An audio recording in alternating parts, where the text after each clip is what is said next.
Aaron and I have been on it since the very first.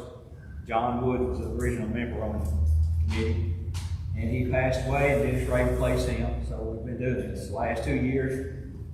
We have had no findings, so we basically met and said everything's good. We have 3 findings this year. I've talked to Lee about this on his, and Megan can update some. I misunderstood some of the things that went on, and I'll let her explain what went on with that. And then we have one with the sheriff. Both of these, if I understand correctly, were the school, right? The first finding basically is about the Davis-Bacon Act and reimbursed federal grant totaling $464,490. Y'all have, everyone has a copy of this here, the recommendation, and Lee's, as former finance director, response, and the auditor's comment, and then what Megan has done to plan on correcting that. The way I understand it, it's something that we are really not there for. It's unforeseen, basically, and it's all kind of corrected. Megan, would you like to? Yes, okay, so the Davis-Bacon Act is essentially when we receive federal dollars for any type of construction project, the contractors have to agree to pay Davis-Bacon prevailing wages. And they have to agree to fill out a weekly payroll during the time that they are being contractors for us. And they have to submit that to us in the Department of Labor. And they did not do this because they were not aware of it from us. And that was because I think there was a misunderstanding. Of course, I was not finance director at the time, but I believe there was a misunderstanding on the threshold. Instead of $2,000, I thought it was $1 million, which is a difference. But now they're correcting this. They've already handled it for a few instances this year, and also the school system also has a grant that is helping provide a accounting firm or accounting firm to come in and help provide additional backup to make sure we handle it correctly. I just have a question. I know we didn't monitor it, but did it end up that they were paid the prevailing wage? Do we know that?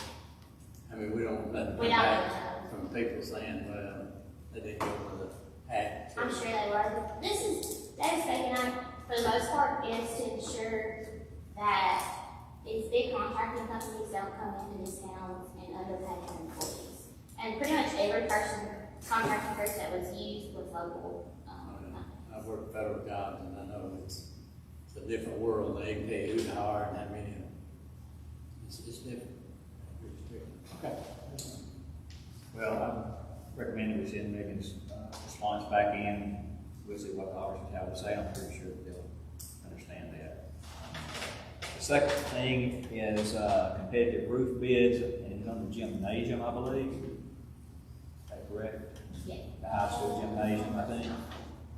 It's on the 189 on the second page, there's the top of it. I think it's the high school gymnasium. Again, I talked to Lee about it. It's kind of like a little mix-up the way I understood it from Lee.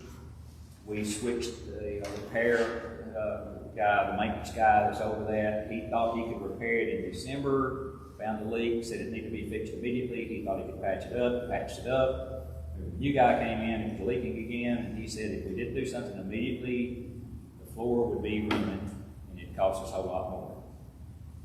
Lee took that, I think, as an emergency situation.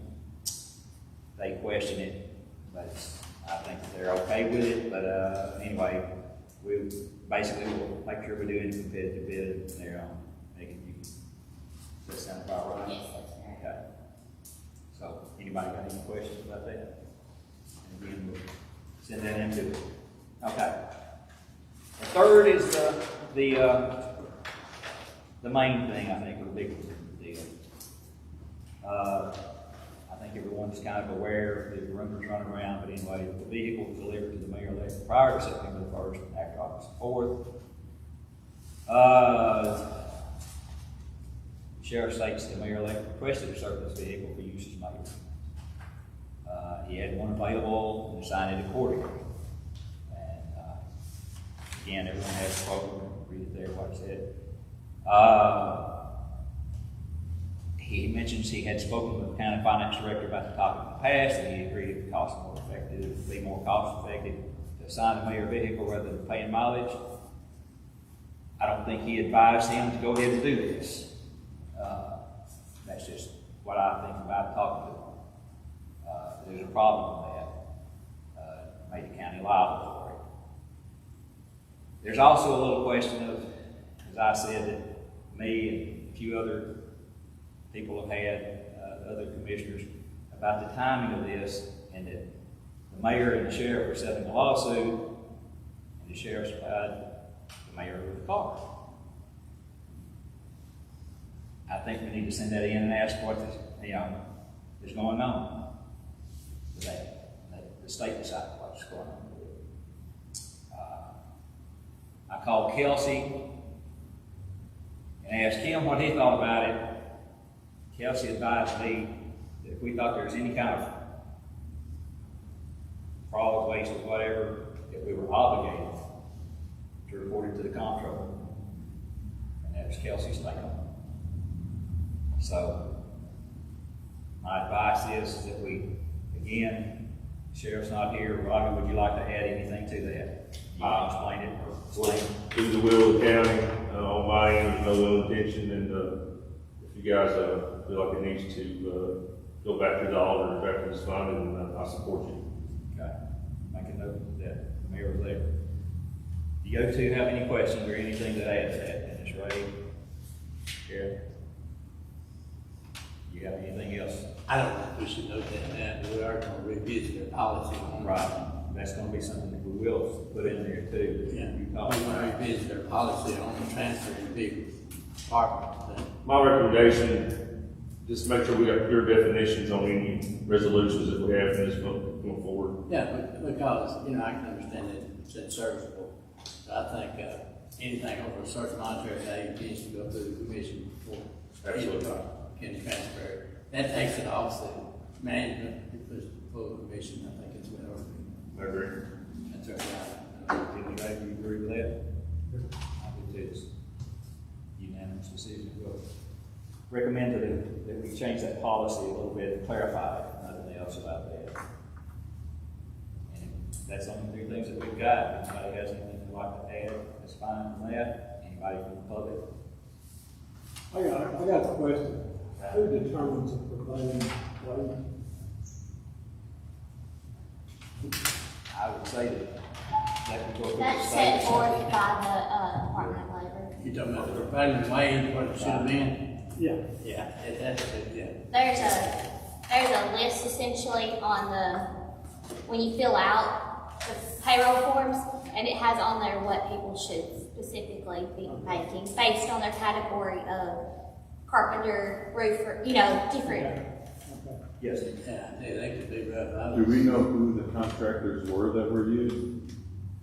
And would Sure, we there can be? find out if you wanted to. I will say this, that Megan and I, that's where I said we had a little disagreement. I talked to Lee about this when he was still there. They came in, usually the auditors talk to whoever has a problem with something or a finding, and they'll talk to the finance director. Because Lee had resigned, he may have still been working, but he had resigned. Megan had not taken office. They came and talked to me as the head of the finance committee. I have never talked to him beforehand. It was a finance audit. This is called a finance audit. Like I said, it was founded about 6 years ago to eliminate any fraud or more. We've really never had anything except for a cash flow or something like that in the last few years. If I didn't misunderstand Lee, part of this deal was the reimbursement type thing. It was the tennis courts. They actually had already done, I thought they had done all, Megan said part of it, but part of the work had already been done. Then they got the grant. Then, after they got the grant, they said, can we reimburse ourselves for that? So it was a reimbursement, the work was already done. I don't think that the local auditor, she does, but I don't think the local auditors caught this. I think they disagreed with the state. It went to the state before they caught it. And the state doesn't ask a lot of questions sometimes, as you know, when it gets past us. It's bad enough to be in the government around here, they're hard to get up for bureaucracy it is. So, I understand that happened. I don't know that as a fact. If I didn't misunderstand and talk to Lee Wilkes beforehand, I'm correct in that a lot of it was done, if not most of the work beforehand to get reimbursement, which you couldn't check anyway. You couldn't do anything about it. So, Some of it was. nothing, I don't feel like anything. I mean, we were clear that it wasn't competitive bid, you know, that's good, it's just, well, the guidelines are missed, you know.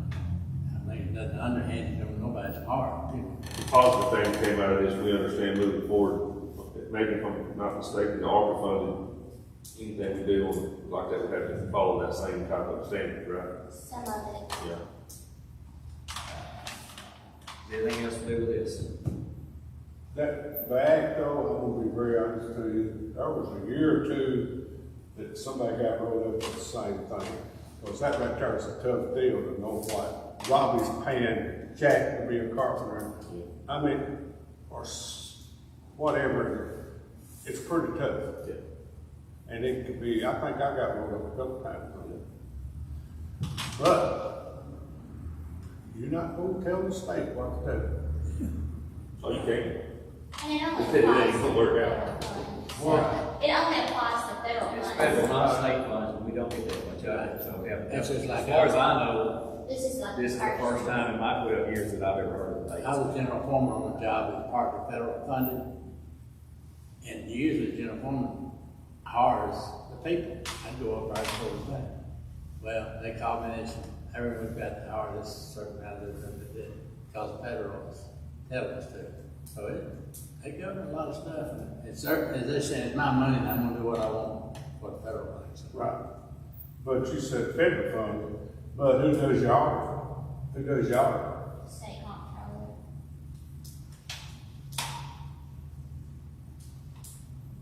I'm through. Okay, that's good. well, thank y'all for coming. I guess we're ready to adjourn.